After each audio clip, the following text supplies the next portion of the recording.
The email arrived at 2:47 a.m. A single line glowing on my screen: check the accounts. Now. No sender name. Just an anonymous string of numbers and letters. The kind of address that screams burner account. I sat in my dim office, the only light coming from my laptop and the faint street lamp outside. My fingers hovered over the keyboard, hesitating. I didn't need to check. I already knew. For weeks, I'd felt it a creeping unease, like a shadow moving just out of sight. Numbers in our firm's books weren't adding up. Small discrepancies at first, a few $100s here, 1,000 there. I'm an accountant. I notice these things.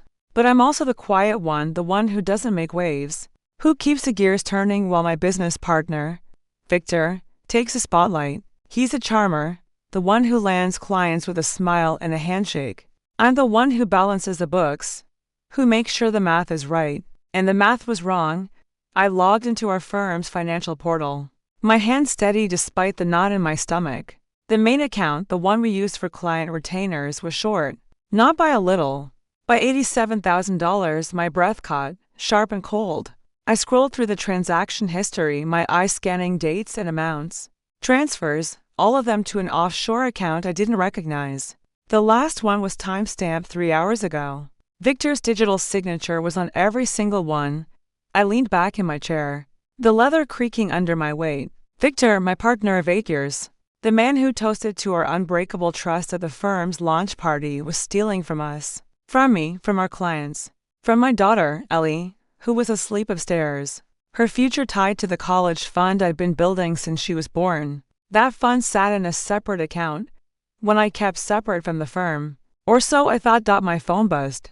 Another email from the same anonymous address. He's not who you think he is. Attached was a screenshot of a bank statement, Victor's name at the top, linked to the same offshore account. And there, buried in the fine print, was a second name, Claudia, his wife, the woman who'd brought me coffee at the office, who'd hugged me at last year's Christmas party, who called Ellie her little genius when she showed off her coding projects. Claudia, who wasn't just complicit, she was profiting. I didn't sleep that night. I sat there, staring at the numbers, the betrayal sinking in like damp rot. Victor had always been the risk-taker, the one who pushed for bigger clients, flashier offices. I trusted him because he was good at it, because he made me believe you were a team. But teams don't siphon off $87,000 in the dead of night. The next morning, I made coffee, my hands moving on autopilot. Ellie shuffled into the kitchen, her dark hair a mess, her eyes half closed. At 16, she was all limbs and quiet intensity, her nose always in a laptop or a book about algorithms. She grabbed a granola bar and slumped into a chair, scrolling on her phone. "Morning," I said. My voice too tight. She glanced up, her brow furrowing. "You okay, Mom? You look like you saw a ghost." I forced a smile. "Just work stuff. Numbers not lining up." She snorted, unwrapping her granola bar. "Numbers don't lie. People do."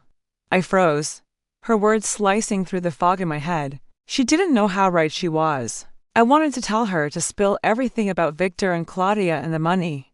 But I didn't. Not yet. Ellie had enough to deal with school, her coding club, the pressure of college applications. She didn't need to know her mother's business partner was a thief. Not yet. But Ellie wasn't one to let things go. That evening, as I sat at my desk, combing through more transaction logs, she leaned against the doorframe, her laptop tucked under her arm. "Still chasing ghosts?" she asked. I sighed, rubbing my eyes. "Something like that." She plopped onto the couch across from me, opening her laptop. "Want help?" "I'm good at finding things people don't want found." I hesitated. Ellie was brilliant. The kind of kid who taught herself Python at 12 and built a website for her school's robotics team by 14. But this wasn't a school project. This was fraud, maybe even criminal. Still, the way she looked at me, sharp, curious, unafraid, made me nod. "Okay," I said. "But you don't tell anyone." "Not yet." She grinned, her fingers already flying across the keyboard. "Deal?" Over the next week, I fed Ellie bits of information, account numbers, transaction IDs, the name of the offshore bank. I didn't tell her about Victor, not directly. But she wasn't stupid. She pieced it together, her questions getting sharper each day. "Who signed off on these transfers?" she'd ask. "Or why is this account in the Caymans?" I dodged where I could. but her eyes narrowed and I knew she was building a map in her head. By Friday, she cracked it. She slid her laptop toward me at the kitchen table, a spreadsheet open. It was meticulous, color-coded, tracking every transfer from our firm to the offshore account. She'd even traced the IP addresses of the login sessions. All of them pointed to Victor's home office. He's sloppy, she said, leaning back. Didn't even use a VPN. I stared at the screen, my heart pounding. How did you? People leave trails, Mom, especially when they think no one's looking.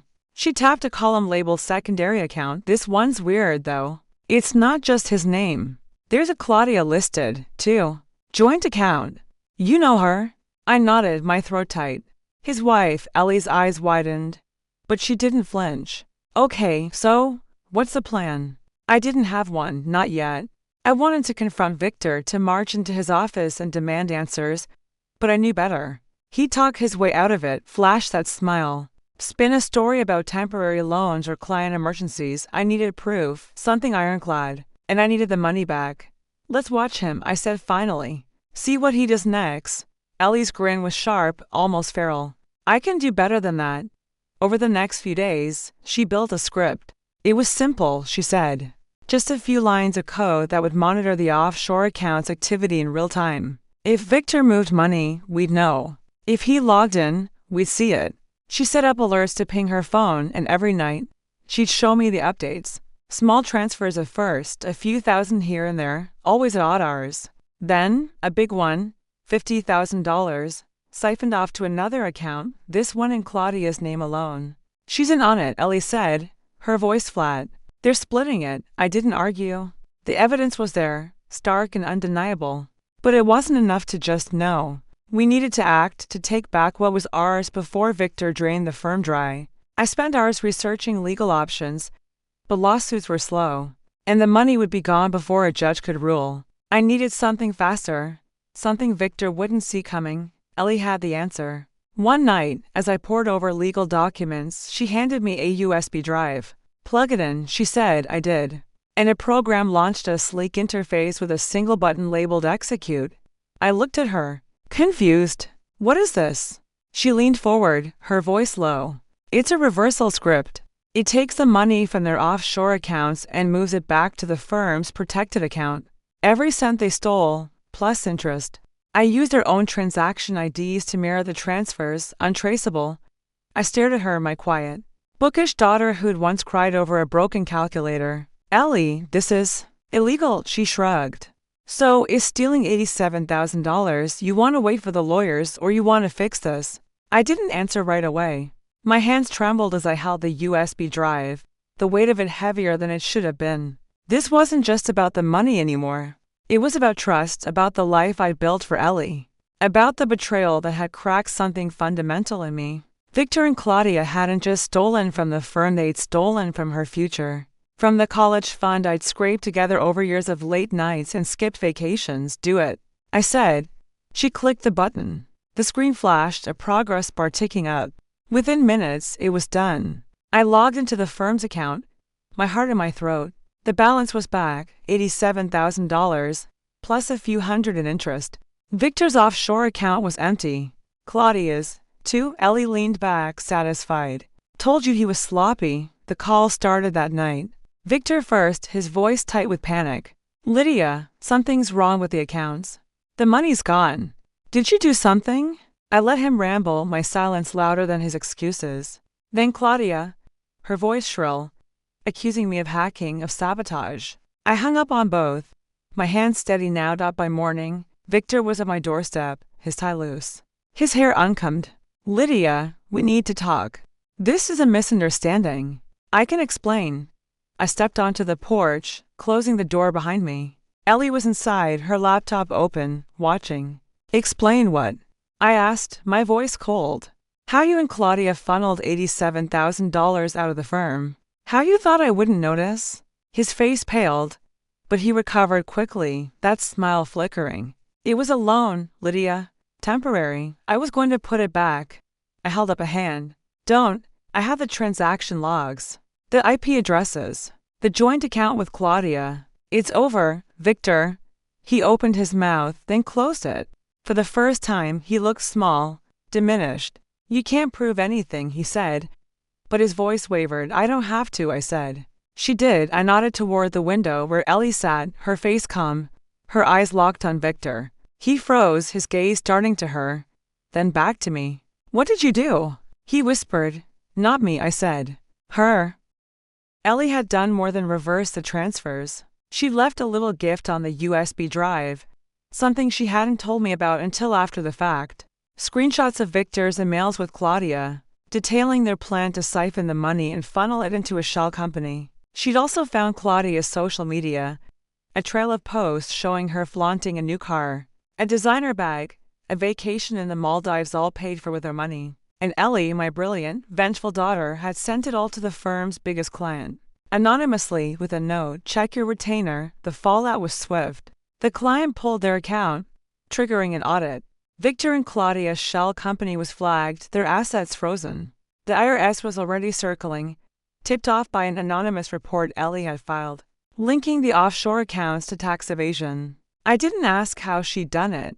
I didn't need to. Victor didn't come back to the office. Claudia called once more, her voice breaking, begging me to call off the investigation. You don't know what this will do to us, she said. Please, Lydia, you stole from my daughter, I said, my voice like ice. You thought I was too quiet to notice. You thought she was just a kid. I hung up, and that was the last I heard from her.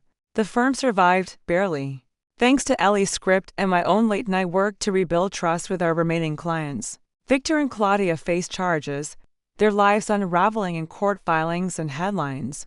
I didn't press charges myself. I didn't need to. Ellie had already won, one night, as we sat at the kitchen table, her laptop closed for once. I asked her why she'd gone so far. Why not just tell me, let me handle it? She looked at me, her eyes steady, older than her 16 years. Because they thought we were nothing, she said. They thought they could take everything. And we just let them. She picked up her granola bar, took a bite, and turned back to her book. I watched her, my daughter, my partner in this quiet war, and felt something shift inside me. Not just pride, not just relief, resolve. We weren't nothing. We were unstoppable. And we never looked back.